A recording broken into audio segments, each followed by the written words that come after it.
That's sort of where you come in, isn't it? I mean, that's exactly what your agency provides, is that help for people who start and going, oh, where do I start? Yeah. Yes, exactly. And our guidelines have been developed with an intent to not overwhelm a company to start. We feel like there's a whole spectrum of green, from small baby steps to moving into a LEED certified building.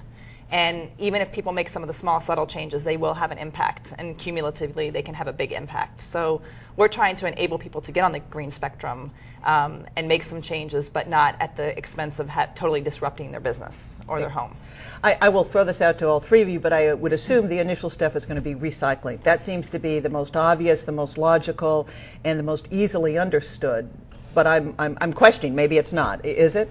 Well, going green is so much more than recycling. I mean, yes, you equate those two words together, but there's so many things that you can do that don't require a large effort, like Connie was saying. I mean, I'm sorry, Hilary. For example, going shopping. There's so many little things that you can do. From emptying out the trunk of your car. You can save so much more gas by not having a trunk full of stuff. And so many of us have a trunk that's just full of junk, and you don't think of it. Okay, if I clear out my trunk, I'm just going to save in the long run a little bit of gas.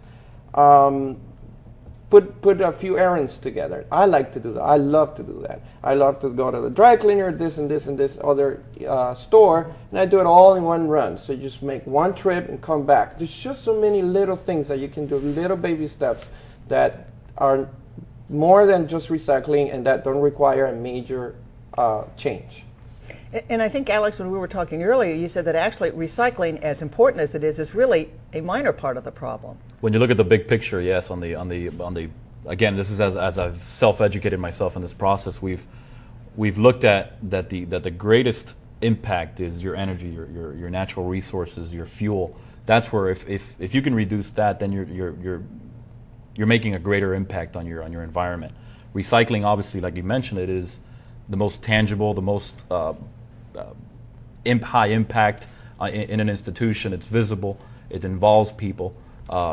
We've done several initiatives throughout the campus on reducing water usage, for example, and we partnered up with Dade County, and we were able to get free shower head reducers for our residence halls.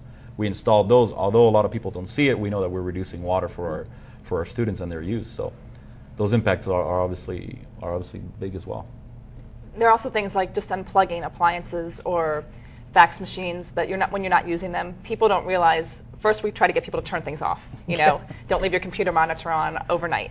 But even beyond that, things that are plugged in, even if they're off, they're still using a little bit of electricity, a little bit of power. I will have to tell you, I think I learned that maybe 6 months ago or a year ago. I did not realize that if you leave your coffee pot plugged in for the next morning, that makes a difference. Right. It's called phantom electricity. So a lot of people don't know that, but the awareness, the momentum that the movement has, people are starting to hear these things, and the more that people hear these little tidbits that they feel like they can do that, they can unplug their coffee pot. It's not going to have a huge impact on their day-to-day life, but yet it can make a difference to our energy. But if in a residential area, everyone unplugs their coffee pot and their TV set and makes sure their monitor is off at night, as you say, obviously it grows. When you go to a business, what do you start with first, or does it depend on the business?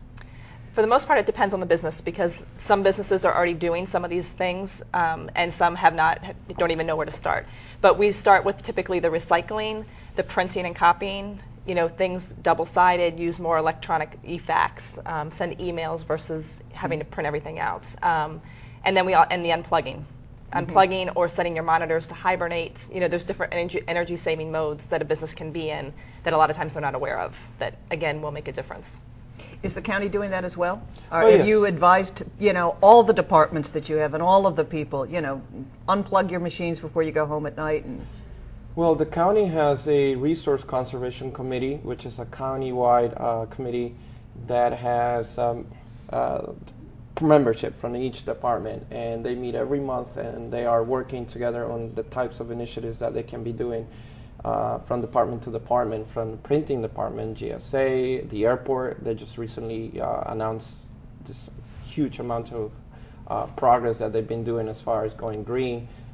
Ourselves, water and sewer, as Alex was mentioning, with water conservation. There's so many things that the county is doing county-wide with each department jumping on board and doing what they can. Good. We have to take a break. We will be back in just 2 minutes.